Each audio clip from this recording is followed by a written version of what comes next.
sedih. Ayah kerja dulu ya, oke?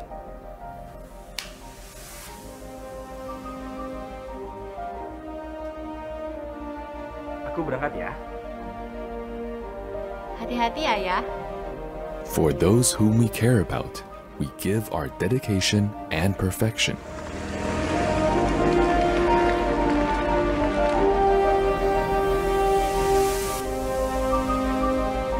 For those who matter, we give our relentless commitment, realizing a meaningful, sustainable environment.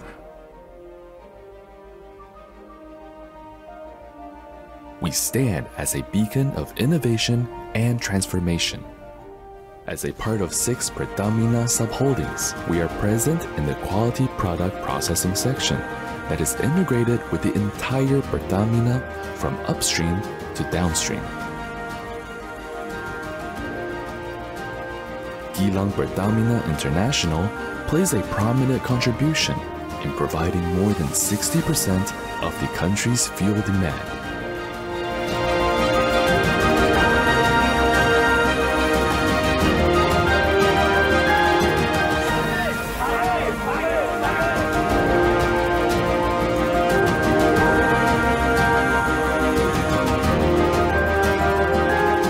Focusing on providing exceptional products and services to our customers. Operating refineries with the utmost secure work culture, safety has become our priority, ensuring high-quality standards in a safe and sustainable manner of our business.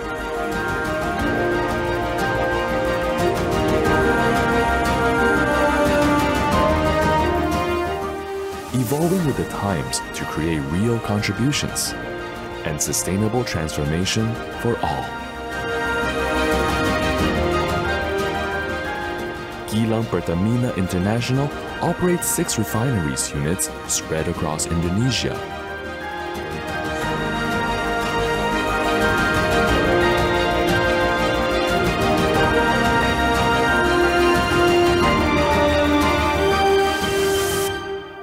Consistently produce environmentally friendly and low-sulfur products to comply with Euro 4 and 5 standard quality products.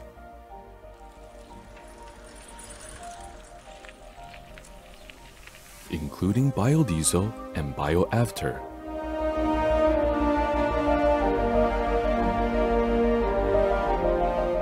We continuously push the boundaries of innovation and progress in our endeavors, refining our presence throughout the nation.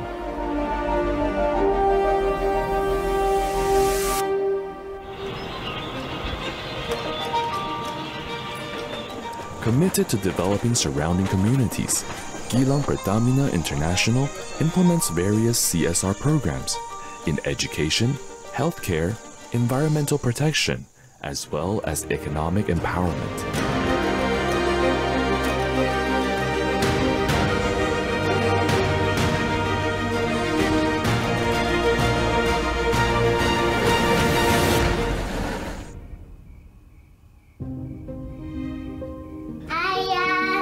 Halo cantik.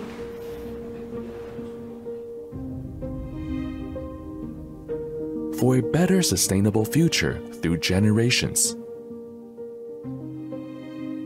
Refining sustainability. PT Gilang Pertamina International.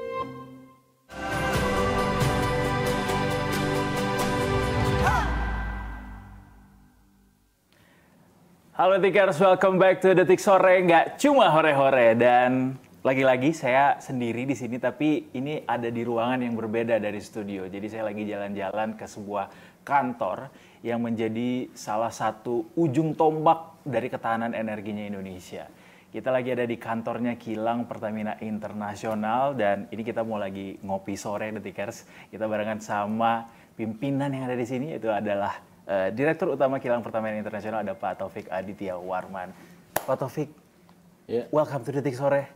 Terima kasih.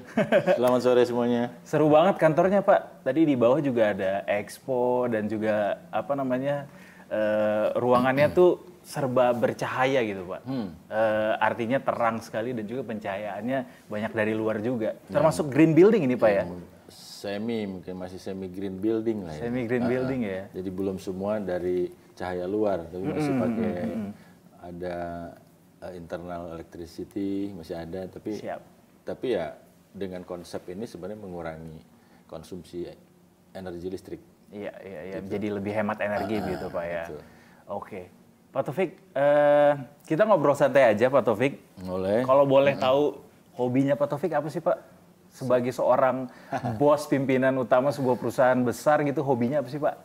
Saya mungkin olahraga masih lari, ya. Tiap pagi tuh? Paling enggak kalau weekend, kalau enggak golf lari, ya.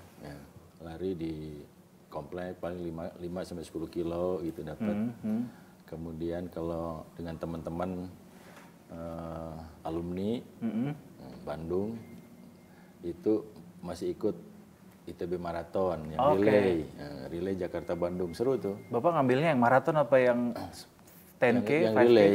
Kan Bandung Jakarta tuh ada 180 sama 200 kilo kan. Iya. Kalau pas 200 kilo dibagi 18, kalau pas 180 kilo dibagi 16. Dapat jatah 12 kiloan. Oh gitu. Lumayan. Jadi estafet gitu Pak ya. Bapak 12 kilo tuh larinya ya. Lumayan. Gokil. Terus kalau nggak itu masih golf lah dengan teman, social golfer. Berarti hobinya banyakan olahraga Pak ya? Musik juga nggak Pak? Dengerin musik? Musik denger aja. Main musik enggak. Nyanyi juga enggak Pak ya? Nyanyi kadang-kadang. Oke. Tapi itu semua mestinya bisa membantu Pak Taufik bisa lebih rileks Pak ya dalam memimpin kilang Pertamina Internasional gitu yang punya tanggung jawab besar gitu buat ketahanan energi kita. Ya benar, kuncinya kan kalau problem kan selama orang hidup kan problem ada terus. Selalu ada. Tantangan tuh ada terus. Tapi bagaimana kita mengelola tantangan itu supaya nggak menjadi beban untuk kita. Kita bagaimana merilis, kita bagaimana mendeliver gitulah. Kalau misalkan kita nggak bisa sendiri kan banyak ada teman kan. Betul. Tanya sama teman, nggak usah gengsi. Ya. Itu aja kuncinya. Right. Gitu. Dan Detikers mesti tahu bahwa kilang Pertamina Internasional ini adalah salah satu ujung tombak Pertamina juga karena berperan untuk bisa mengolah minyak mentah yang dimiliki sama Pertamina untuk bisa disalurkan nanti kemudian ke masyarakat gitu Pak ya. Mungkin Pak Taufik bisa jelasin sekali lagi Pak soal kilang Pertamina Internasional tuh apa sih yang orang-orang banyak nggak tahu dan harus tahu Pak? Baik, mungkin gini. Kilang itu kayak dapur lah. Dapur. Kitchen kan. Jadi kami mengolah minyak mentah yang dieksploitasi oleh upstream. Mungkin ada PHE, di hulu, Exxon, BP, dan hal-hal gitu kan. Itu menghasilkan minyak, kami masak di kilang. Jadi apa? Jadi BBM-nya baik bensin maupun solar, aftur, kemudian ya bensin dan turunannya ada Pertamax, Pertadex. Right. Kemudian ada juga ini petrokimia, propilin. Propilin untuk apa? Ya untuk pabrik biji plastik yang jadi botol-botol PVC Pak ya? PVC. Botol-botol minuman mineral, itu kemudian packaging plastik. Nah, kemudian ada juga yang jadi paraksilin. Paraksilin untuk apa? Ya untuk baju-baju sintetis, bahan baku baju sintetis. Ada juga produksi LPG dari kilang kita. Yang lainnya aspal. Oh iya, aspal juga termasuk. Ada juga Cilacap Pak ya? Cilacap produksi aspal, kemudian ada sulfur untuk ibu-ibu kosmetik yang menggunakan sulfur. Oh, sulfur dijadikan bahan baku ada untuk bahan kosmetik itu diproduksi sama Pertamina? Ada juga, ada di Cilacap, Balongan memproduksikan sulfur. Karena kan sulfur itu dapat dari minyak yang mengandung sulfur. Crude oilnya mengandung sulfur, dipisahkan, jadi ada sulfurnya. Oke. Itu. Nah, terus kilang. Kita punya 6 kilang nih di Dumai, Pelaju, Balongan, Cilacap, Kalimantan, sama Kasim. Siap. Papua Pak ya? Papua. Nah itu produksi kita bisa mengolah minyak sampai 1.150.000 barrel per hari. Per hari? 1.150.000 barrel per hari itu kalau dari kali liter ya kali 159 liter. Nah itu kira-kira volume yang bisa kita olah di kilang kita. Berarti total dari 6 kilang Pertamina itu total produksinya 1,15 juta tadi per hari. Itu yang kapasitas pengolahan. Kapasitas pengolahannya. Nah, diolah kan jadi produknya macam-macam. Ada yang jadi BBM, petrokimia, LPG, sama bitumen yang aspal tadi. Gitu. Oke.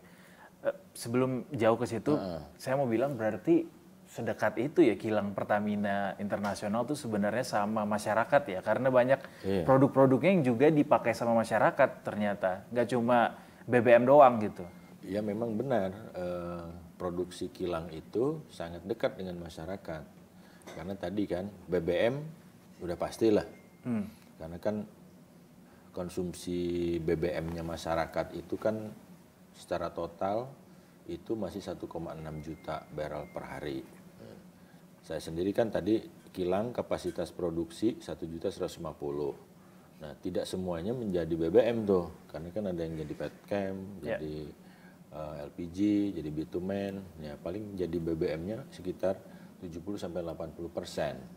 Nah, berarti kan ada yang harus dipenuhi dari impor untuk pemenuhan kebutuhan masyarakat.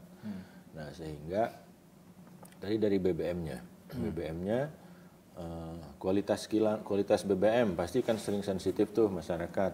Oh, mau motor berebat, wah ini Pertamina ini salah. Nah, tapi kita dari kilang itu ada pengecekan sebelum diserahkan ke Patraniaga, karena kan yang punya hak distribusi dan penjualan Patraniaga. Kita punya laboratorium internal, ada 14 parameter kita uji. Nah, pengujiannya tentunya tata cara pengujian sesuai dengan SNI, ada standar nasional Indonesia lah. Kemudian eksternalnya kalau masih kurang percaya kita cross check dengan Lemigas, karena badan pemerintah yang untuk pengujian BBM itu Lemigas. Jadi insya Allah yang produk dari kilang sudah memenuhi semua yang distandarkan oleh pemerintah. Nah, kemudian kalau petrokimia kan tadi saya sudah sampaikan, kenapa dekat dengan masyarakat? Ya untuk membantu pemenuhan kebutuhan industri plastik.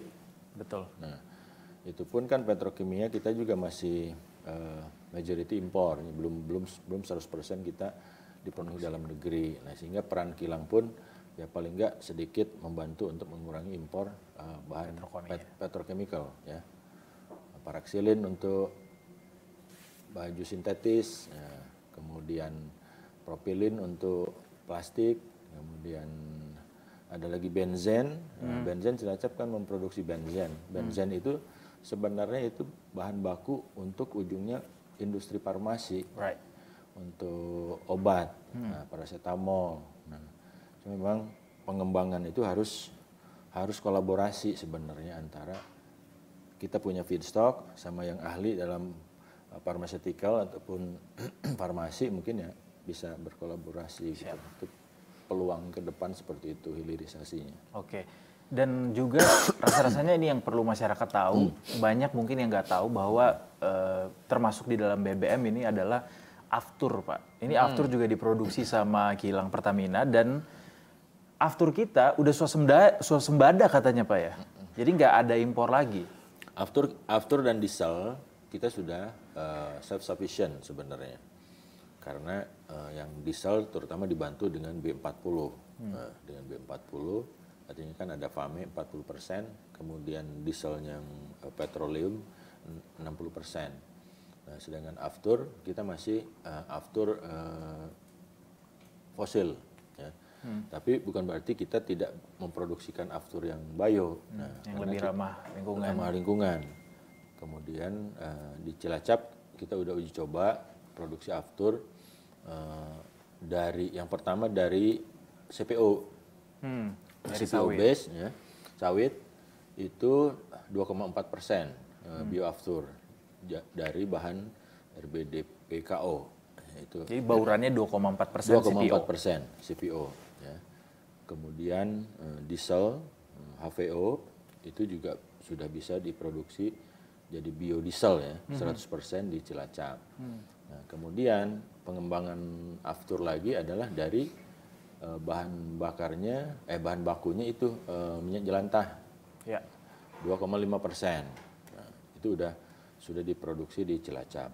Itu uji coba terbang kedua-duanya sudah yang baik yang CPO base itu uji coba dengan Garuda waktu itu Boeing ya engine-nya. Kemudian yang minyak jelantah basisnya itu dengan Airbus engine-nya, Pelita. Itu udah kita lakukan. Jadi secara capacity sebenarnya ini kan untuk antisipasi mandatory penerapan bioaftur di internasional, terutama Singapura, sudah mulai Pak. Malaysia tahun depan 2026 kan mandatory Pak. Mandatory 1%. Ya, itu antisipasi untuk ke sana. Kira-kira itu. Tapi kita udah bikin 2,5% Pak ya. Kita udah bikin melebihi 2,5% sebenarnya. Jadi kalau mau jadiin 1% lagi ya tinggal dicampur lagi dengan aftur yang konvensional untuk mendapatkan proporsi yang 1%. Oke. Gitu loh. Nyambung lagi soal bagaimana ketahanan energi juga harus dibarengi sama ketahanan lingkungan gitu, alias lebih ramah sama lingkungan. Tadi di aftur sudah diproduksi salah satu inovasi Pertamina adalah HVO dan juga Sustainable Aviation Fuel tadi. Kalau di BBM gimana Pak sejauh ini Pak? Orang-orang kan banyak bilang juga bahwa standar Pertamina tuh standar internasional nggak sih? Euro 5 nggak sih gitu yang sejauh ini juga digunakan sama masyarakat internasional? Yang saat ini yang kilang yang sudah memproduksikan BBM Euro 5 diesel itu baru Balongan. Balongan itu ultra low sulfur diesel, itu 10 ppm kandungan sulfur. Yeah. Nah itu diesel.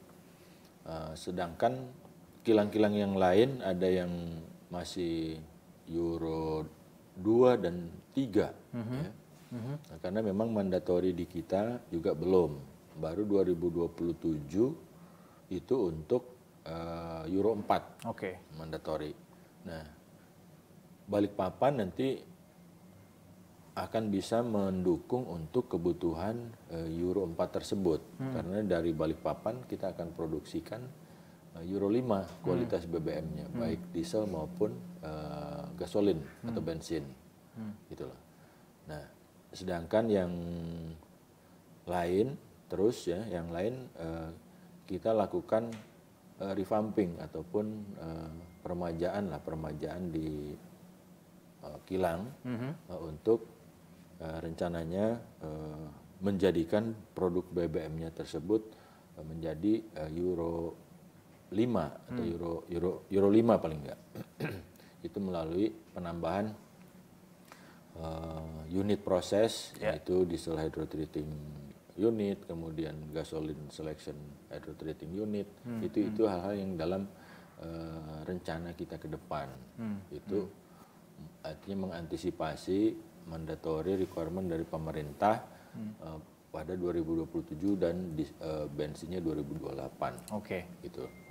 Kira-kira. Bicara juga soal produk hasil Pertamina yang dimasak begitu sama kilang Pertamina Internasional, Pak.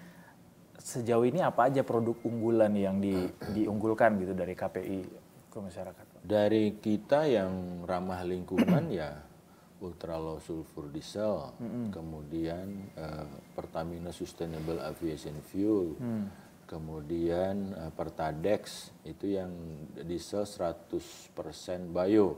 100% itu, ya? Setannya kalau nggak salah angka setan numbernya hampir 73 versus kalau Pertadex yang kita sekarang itu 51. Jadi artinya lebih tinggi nilai bakarnya, nilai kalornya. Nah, itu produk unggulan yang kita siap dengan Patraniaga untuk memasarkan ke depan. Tantangannya kalau ya preferensi orang kan Beda-beda beda-beda juga, kan. Nah, ya mungkin timingnya aja nanti pada saat kapan kita luncurkan produk-produk yang ramah lingkungan itu, seperti apa? Seperti Pertamax Green mungkin ya. Salah satu contoh yang sudah dilakukan di gasolin dengan etanol 5%. Tapi mungkin gasoil atau diesel dengan biodiesel baru B40, tapi mungkin yang HVO ini yang affordability-nya mungkin masih belum match ya dengan requirement-nya masyarakat gitulah. Belum kompatibel gitu Pak ya sama apa situasi yang sekarang. Juga terkait masih soal ketahanan energi ini kan pemerintah Pak Presiden Prabowo Subianto juga berkali-kali menyampaikan bahwa kita harus swasembada energi gitu. Sejauh ini dari tadi sudah sempat disebutkan bahwa kita punya kapasitas 1,15 juta gitu ya per hari, untuk bisa meningkatkan itu atau mungkin untuk bisa mendukung swasembada energi tadi apa aja yang dilakukan sama KPI Pak, atau peta jalannya kayak apa? Oke, kalau tadi kan kita masih defisit ya antara kapasitas produksi dengan kebutuhan masyarakat. Nah, itu harus dipenuhi dulu kalau kita mau swasembada. Artinya kan kapasitas refinery pun harus ditingkatkan. Saat ini yang dalam portofolio kita yang masih dalam proses finalisasi itu setelah RDMP Balikpapan kan masih ada Grassroots Refinery Tuban, dan di situ ada petrochemicalnya juga di GRR Tuban. Itu akan nambah 300.000 barrel per hari, sehingga kalau itu kita bisa wujudkan itu maka kapasitas produksi nasional 1,4 juta barrel per hari plus TPPI mungkin hampir 98 atau 100.000 ya di 1,5. Artinya kan mendekati sudah dekat gitu lah. Nah, dengan bauran bio komponen ke dalam BBM, kalau di diesel kan ada FAME, kemudian kalau di gasolin ada etanol atau metanol dan etanol. Nah, itu pasti bisa self-sufficient. Ya. Karena memang porsinya konsumsi BBM di Indonesia itu lebih banyak yang gasolin atau bensin. Karena kendaraan bermotor yang masyarakat preferensinya masyarakat di sini ke gasolin gitu lah. Sehingga itu yang mungkin yang harus kita fokuskan ke depan, bagaimana pemenuhan kebutuhan gasolin dengan basis petroleum sebagian, kemudian di mix dengan bio komponen. Karena ya kita kan ya kita bisa siapkan sebenarnya bio etanol saat ini memang masih belum bisa terpenuhi semua. Tapi mungkin dalam perjalanannya kita harus capai ke sana. Artinya kan mereplikasi pola yang diterapkan dalam pengembangan biodiesel. Siap. Gitu loh. Artinya dari paparan Bapak tadi tuh it's very possible untuk kita bisa memenuhi itu Pak ya, dari dalam negeri. Dan juga ini juga tentu kaitannya sangat besar juga dengan dibangunnya RDMP Balikpapan Pak. Yang saat ini juga masih kita tunggu tanggal pengoperasiannya gitu Pak. Sejauh ini gimana Pak progres dari RDMP Balikpapan? Bapak? Saat ini yang laporan terakhir kan 96,7 ya, 96,7%. Artinya masih menyisakan 3%. Nah, dari RDMP Balikpapan itu yang sudah kita produksikan adalah LPG. Sekarang sudah memproduksikan LPG ya, per September kemarin. Nah, berikutnya adalah dari RFCC. Dari RFCC itu nanti akan memproduksikan ada gasolin, ada kemudian propilin, ada produksi ya, kemudian ada juga dieselnya. Oh banyak juga varian produknya ya? Banyak dari. Ini berarti NCI-nya tinggi juga Pak? Di 8. Saat ini kan masih 2 ya, masih 4 menjadi 8. Kalau 8 udah dekat-dekat sama yang di Balongan 12. juga Pak ya? Nah, Balongan tuh 12. Berarti bisa dibilang yang RDMP Balikpapan tuh NCI-nya yang tertinggi kedua Pak ya, setelah Balongan ya? Setelah Balongan, Cilacap dulu ya? Cilacap dulu. Oke. Cilacap dulu, terus Balikpapan. Oke. Siap, berarti dengan NCI-nya yang juga cukup tinggi, berarti akan lebih banyak lagi varian produk yang dihasilkan. Iya, karena tambahan produksi dari Balikpapan itu yang sebelumnya nggak diproduksikan, itu adalah petrokimianya, propilin, sulfur juga sebelumnya enggak, akan produksi, kemudian LPG malah. LPG LPG sama sekali nggak ada sebelumnya Pak sebelumnya nggak ada, sekarang udah mulai produksi menggunakan juga. LPG, sekarang memproduksikan LPG itu dari Balikpapan itu nanti 300.000 ton per tahun. Oke. Pak, untuk saat ini proyek-proyek yang sedang dikembangkan sama Kilang Pertamina Internasional apa aja Pak? Oke, mungkin saya jelasin, ini ada beberapa proyek yang sudah dan sedang kita selesaikan ya. Jadi kita sejauh ini nih sudah ada 11 proyek yang on stream dari mulai 2019 sampai 2024 ya. Kemudian investmentnya mungkin saya bisa sampaikan adalah hampir 8 miliar dolar. Itu ada di Dumai ya. Dumai itu kita melakukan proyek platformer 1 itu ini modifikasi sebetulnya. Itu udah on stream di Desember 2022. Kemudian, itu buat apa tuh Pak? Yang itu untuk blending gasolin. Untuk produksi gasolin. Jadi tambahan produksi bensin dari kilang Dumai. Sebelumnya kan lebih banyak ke diesel. Dumai itu dengan tambahan platformer menjadi ada bisa produksi bensin. Kemudian di Balongan 2022 itu kita sudah menaikkan kapasitas dari sebelumnya 125.000 barel per hari menjadi 150.000 barel per hari. Nah kemudian juga sudah bisa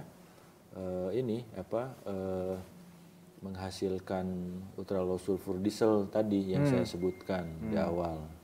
Nah, kemudian di Cilacap ada revitalisasi RCC itu untuk kapasitasnya yang sebelumnya 63.000 barel per hari menjadi 83.000 barel per hari. Itu sudah selesai di 2022 juga. Ya. Kemudian ultra low sulfur diesel tadi sudah di Mei 2022 di Balongan itu produksi Pertadex untuk 10 ppm sulfur. Nah, kemudian di Cilacap ada juga Blue Sky Cilacap Project.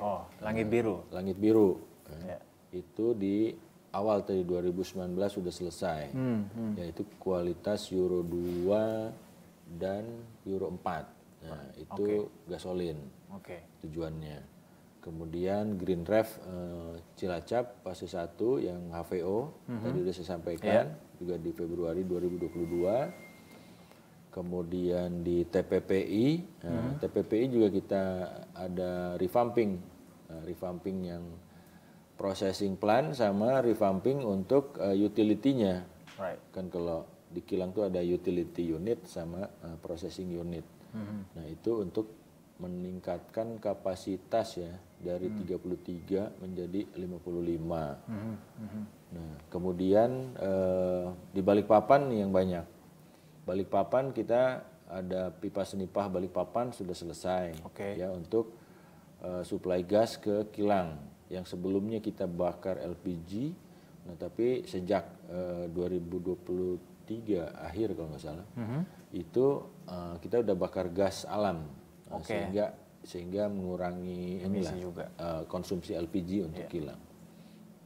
Terus di Balikpapan pun untuk menambah ketahanan feedstock kita tambahkan dua tangki ya, kapasitas masing-masing 1 juta barrel.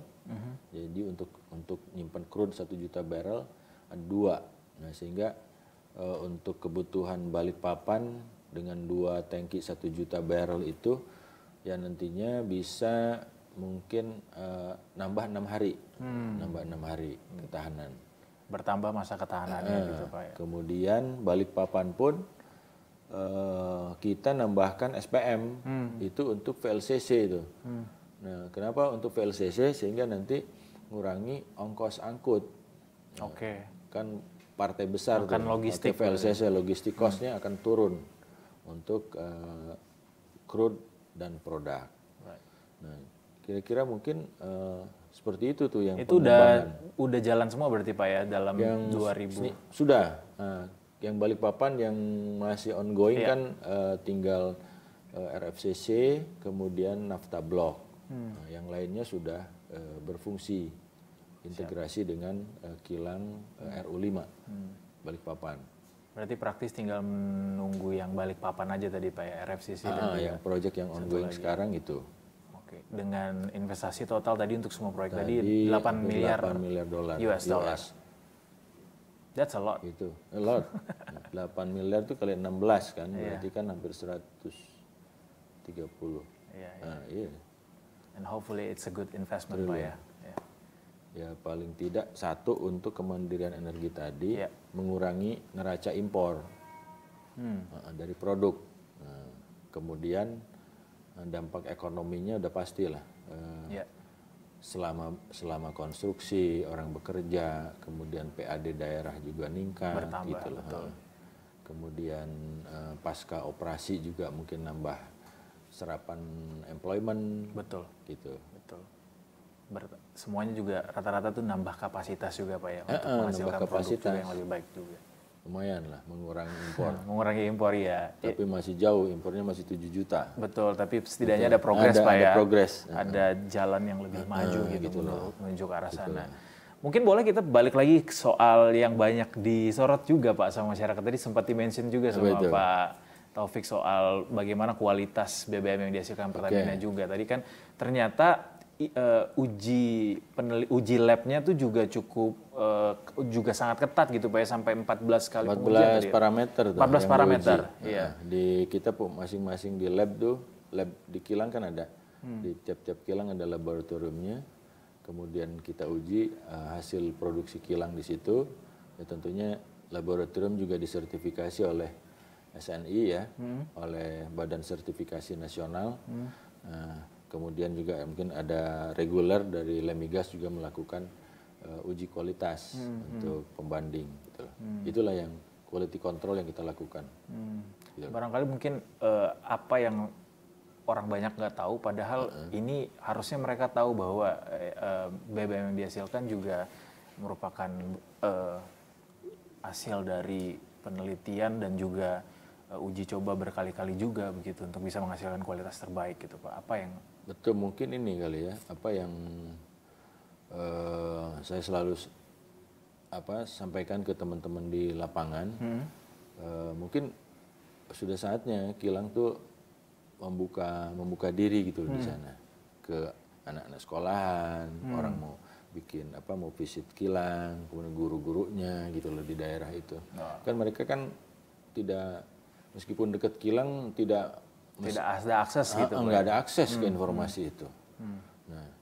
Nah itulah yang harus kita ubah, dan ya saya kira di luar negeri pun kan seperti itu yang saya ada pengalaman itu, bahwa akses untuk sebagai pengetahuan ke arah sana, kemudian kita sampaikan atau edukasi untuk masyarakat.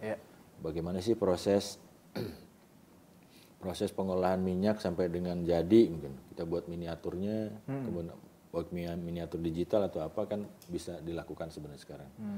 Nah kemudian uji komponen, biasanya kan yang sering diuji itu kandungan sulfurnya berapa dari BBM, kemudian NOx-nya, nitrogen oksidannya gitu, komponen oksidan yang polutan seperti itu. Nah hal-hal itu yang bisa kita berikan penjelasan, artinya lebih terbuka gitulah ke masyarakat gitulah. Oke, dan kita juga sebenarnya udah main-main ke kilang Pertamina juga beberapa yang ada di Jawa utamanya gitu, dan memang proses produksinya itu sangat berlapis gitu Pak ya, dari satu tempat ke tempat lainnya, dan juga sudah dioperasikan automation juga begitu oleh sistem gitu. Dan kalau bicara soal bagaimana masyarakat lebih didekatkan aksesnya tadi juga mungkin bagian dari CSR Pertamina juga bisa kali Pak ya. CSR juga bisa sebagai bagian itu ya. Apalagi Pak kan selain itu? Orang bisa melihat dari control room kan bisa melihat proses ini sampai keluar produk gitu loh. Bisa menjadi bagian dari edukasi. Kemudian mungkin yang perlu masyarakat tahu ya, apa sih yang menjadi concern masyarakat itu pengguna BBM itu gitu loh. Nah, biasanya kan orang berbet misalnya. Nah, ya kalau pengguna BBM itu, kok berbet ya? Apakah kandungan airnya sudah memenuhi baku mutu? Nah, kemudian katakanlah, kok tarikannya kurang gitu loh. Nah, ada unsur apalagi di situ, apakah nitrogennya cukup misalnya. Itu hal itu yang harus diperhatikan juga itu, ya. Gitu loh. Iya. Ya memang harus bareng sama orang yang ahli otomotif tuh. Siap. Otomotif bahwa karakteristik BBM itu dalam ruang bakar itu seperti apa gitu. Nah mungkin itu analogi itu yang mesti kita buat narasi yang lebih membumi gitu loh. Supaya masyarakat lebih paham ya, Pak ya. Benar. Gitu. Lebih bisa mengidentifikasi juga. Okay. Kalau ada mereka sama ini juga mungkin ya harus berani melaporkan juga nanti. Tapi melaporkan mungkin apakah dia beli dari SPBU mana, kemudian laporkan langsung ke sana. Siap. Nah sistem itu kan harus dibangun ya. Oke. Sehingga jangan di-blast di media, cuma nggak tahu dari mana asalnya itu. Biasanya begitu. Iya. Dan last but not least, ini juga sebenarnya yang paling penting dan tidak berarti dia karena ditanyakan terakhir justru yang nggak paling penting gitu.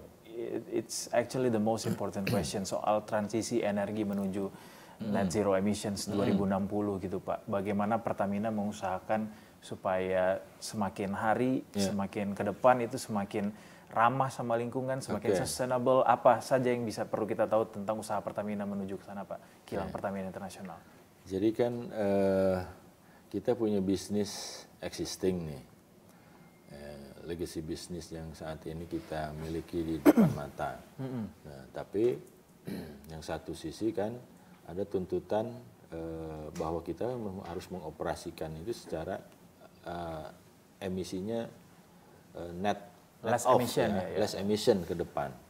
Nah, itu ada dua ini dari sisi plannya sendiri, pabriknya sendiri yang kita miliki di kilang khususnya, kita terus mengurangi emisi itu melalui program-program atau teknologi yang bisa mengubah emisi menjadi baik menjadi energi maupun di-recycle lagi ke proses, diutilisasi lagi.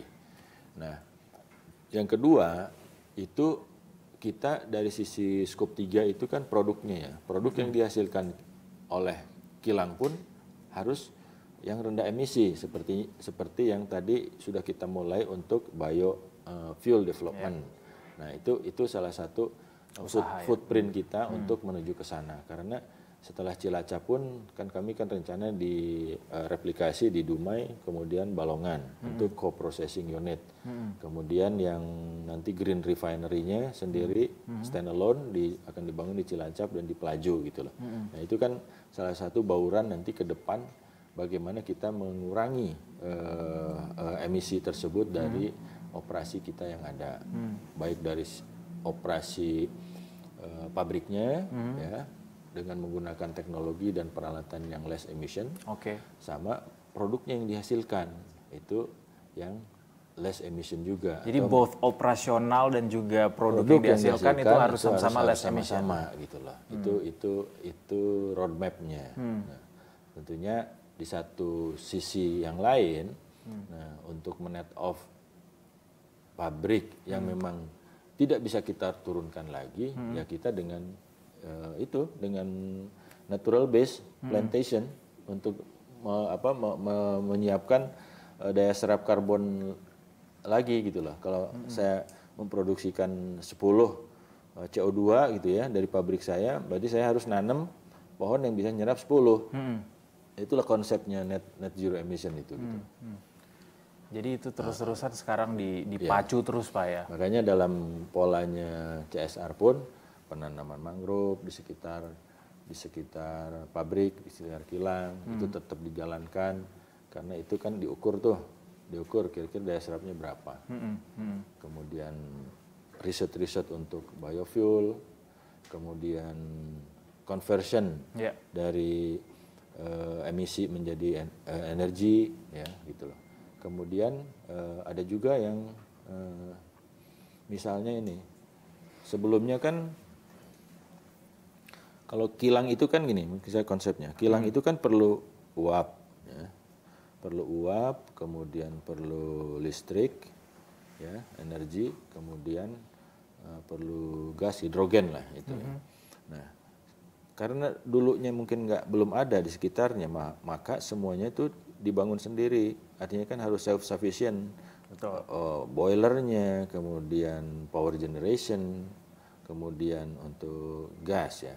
Tapi begitu sekarang saya ambil contoh Cilacap ataupun Balongan lah. Dulunya mungkin PDAM belum ada ya, air itu kan, sehingga kita harus mengkonvert dari desalination water. Itu kan energi tuh. Betul. Nah, tapi begitu PDAM ada ya masuk untuk kebutuhan kilang, ini kan bisa early retirement yang ini desalination plant-nya itu gitu loh. Nah, itu kan salah satu mengurangi juga pada akhirnya emisi gitu, tadi ya. Energi yang digunakan di kilang. Sama seperti tadi apa yang steam untuk kebutuhan di kilang gitu. Oke. Gitu. Jadi selama 3 tahun Pak ya udah memimpin kilang Pertamina Internasional Pak ya, dari 2022. Iya, sekarang udah jalan 3 tahun. Tahun keempat gitu ya. Dan kilang Pertamina Internasional menjadi salah satu ujung tombak gitu untuk ketahanan energi. Apa lagi yang mungkin rasa-rasanya masyarakat perlu tahu soal kilang Pertamina, dan ini kerap kali miss gitu Pak. Di kilang itu masih banyak dari kilang yang saat ini kita miliki masih banyak yang kalau bicara hilirisasi itu bagaimana kita menjadikan produk hasil kilang saat ini menjadi yang lebih bernilai. Misalnya saya punya sulfur nih. Sulfurnya kan sekarang dalam bentuk flake. Ya. Nah, apakah dulu mungkin waktu desain kilang itu ya sulfur yang dalam bentuk granular atau flake itulah yang paling diperlukan. Tetapi sekarang itu kan sulfuric acid yang lebih diminati oleh industri pupuk dan smelter, karena industri smelter kan baru datang sekarang nih, baru belakangan nih.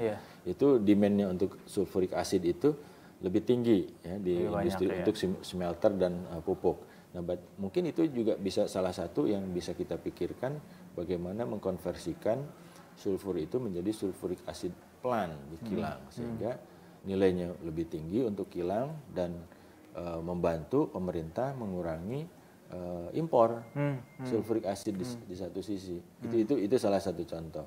Kemudian aspal bitumen. Nah, aspal bitumen kan selama ini yang kita lakukan pokoknya aspal yang dari hasil kilang jual putus aja lah, putus ke sana untuk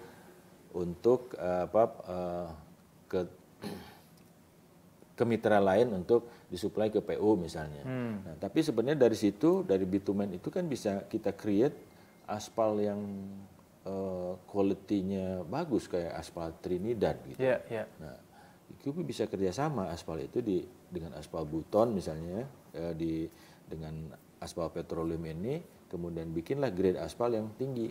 Grade aspal yang tinggi itu bisa digunakan untuk airstrip ataupun runway.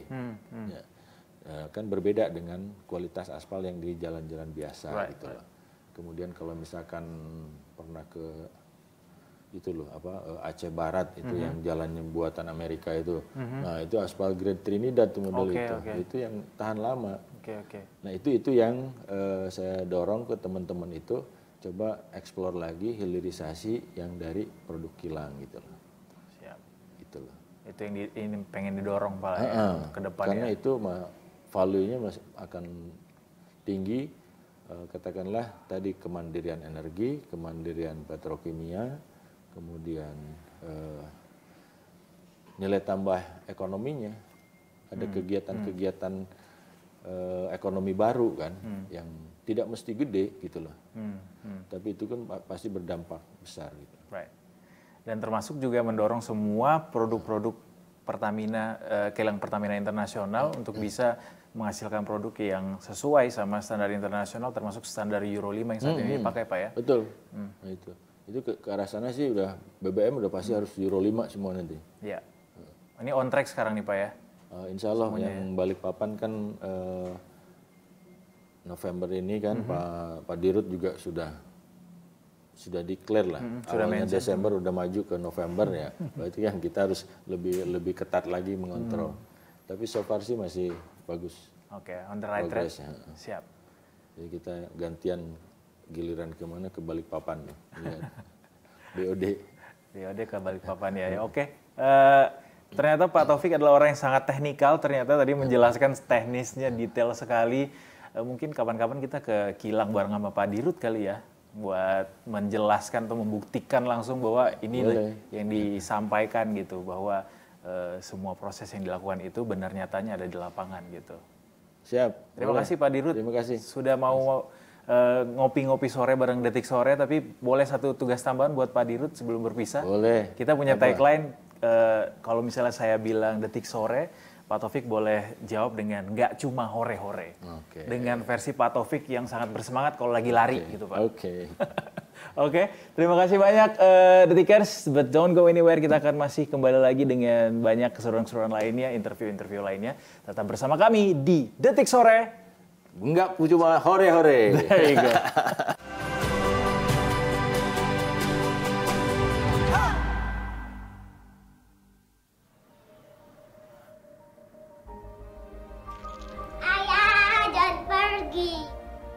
Gak boleh sedih. Ayah kerja dulu ya, oke?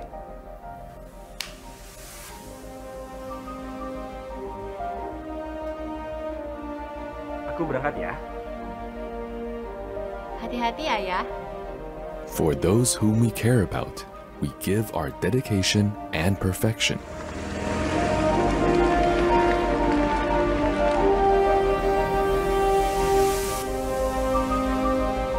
For those who matter, we give our relentless commitment, realizing a meaningful, sustainable environment. We stand as a beacon of innovation and transformation. As a part of 6 Pertamina subholdings, we are present in the quality product processing section that is integrated with the entire Pertamina from upstream to downstream. Kilang Pertamina International plays a prominent contribution in providing more than 60% of the country's fuel demand.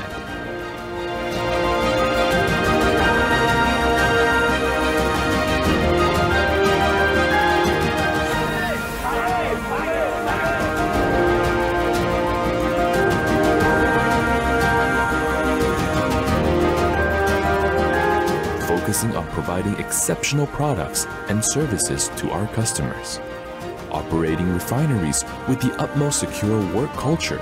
Safety has become our priority, ensuring high-quality standards in a safe and sustainable manner of our business.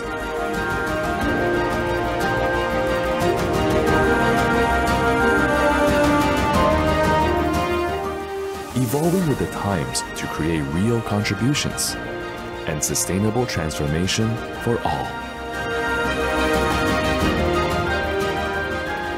Kilang Pertamina International operates 6 refineries units spread across Indonesia.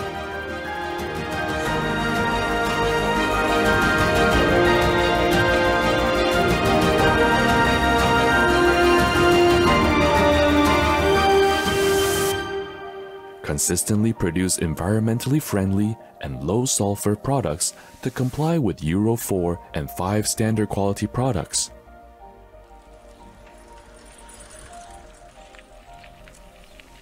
including biodiesel and bioether.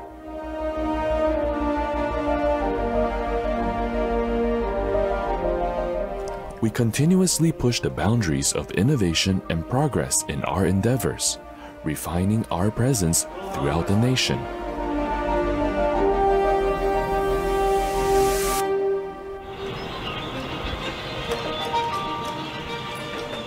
Committed to developing surrounding communities, Gilang Pertamina International implements various CSR programs in education, healthcare, environmental protection, as well as economic empowerment.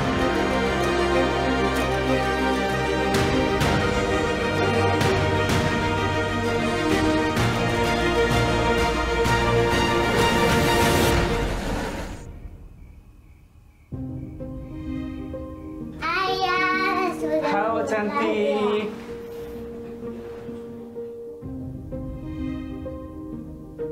For a better sustainable future through generations. Refining sustainability.